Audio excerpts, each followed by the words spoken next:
Aj v novom roku vám prinášame novinky zo života farnosti svätého Jakuba. Počas januára sa rozbehli v našom centre kurzy pre dospelých. Prvým z nich bol víkendový kurz pre snúbencov. V mesiaci január sa v pastoračnom centre svätého Jakuba uskutočnili prvé víkendové snúbenecké náuky. Kurz snúbeneckej prípravy na manželstvo prebiehal formou prednášok.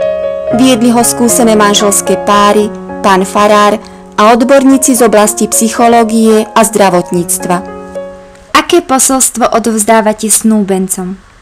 Aby čerpali svoju lásku z prameňov Božej lásky. Aby prišli na to, že zmenou snúbeneckej lásky na manželsku dochádza aj k zmene myslenia. A to z jednotného čísla na množné. Nie to, čo ja chcem, ale čo my chceme. Nie to, čo ja mám rád, ale čo máme radi spoločne. Už po 3. krát sa začal kurz manželskej večery, ktorý sa skladá zo 7 nedeľných stretnutí. My sme sa rozhodli vám tento kurz priblížiť krátkou reportážou. Aj tento rok opäť začal kurz manželskej večery. Počas 7 stretnutí majú manželia možnosť prehlbiť svoj vzťah, vzájomne sa porozprávať o rôznych oblastiach manželského života. A tak spoločne hľadať a nájsť cestu k vybudovaniu zdravého a šťastného manželstva na celý ďalší život.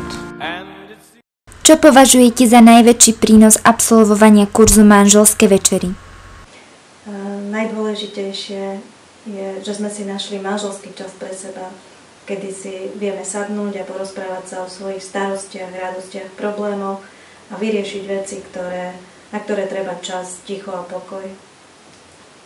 Ja k tejto ťažkej otázke doplním len to, že zistili sme, že treba sa pozerať na nejaký problém alebo riešenie nejakej situácie aj pohľadom druhého.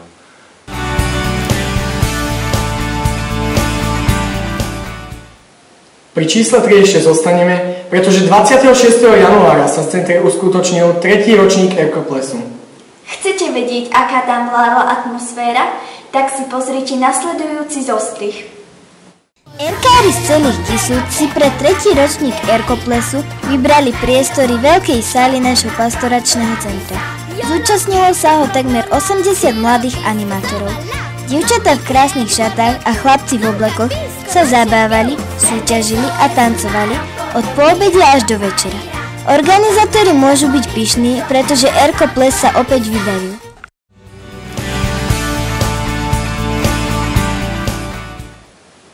V našom centre sa každý mesiac uskutoční naozaj veľa akcií. No viete, ako vyzerá taký bežný centrácky deň? Ak nie, tak potom je nasledujúce video určené práve pre vás.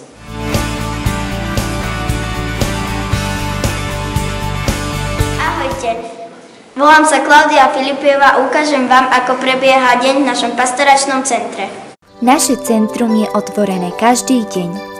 Sme tu pre deti a mládež, ktorí tu môžu prísť zahrať si rôzne hry, vytvoriť nové priateľstvá, navštevovať krúžky a rozvíjať svoje talenty.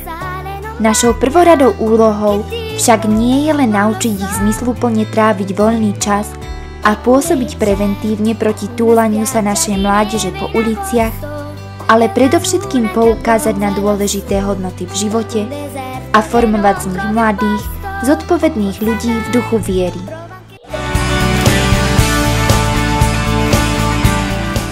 Prečo chodíš do pastoračného centra? Tak ako hlavne tu spoznám nových priateľov, je tu dobrá atmosféra a nemám viac čo dodať.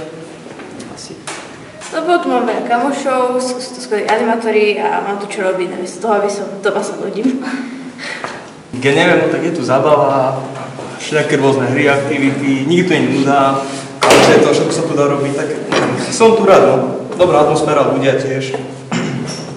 Tak máme veľa kamošiek a sú tu dobré hry, napríklad Ligretto a Jungle Speed. Tak hlavne kvôli zabave, lebo sa tu dá hrať kalčeto a ping-pong, ale...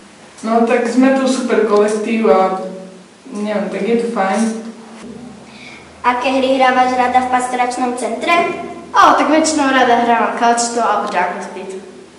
Ďakujeme vám za pozornosť a budeme radi, keď aj vy prídete do pastoračného centra. Veríme, že sa vám januárové správy páčili. O ďalších pripravovaných akciách budete informovaní prostredníctvom nedeľných oznamov. Tešíme sa na vás a ďakujeme vám za pozornosť. Pre Farské správy Jakub a Zuzka. Dovidenia.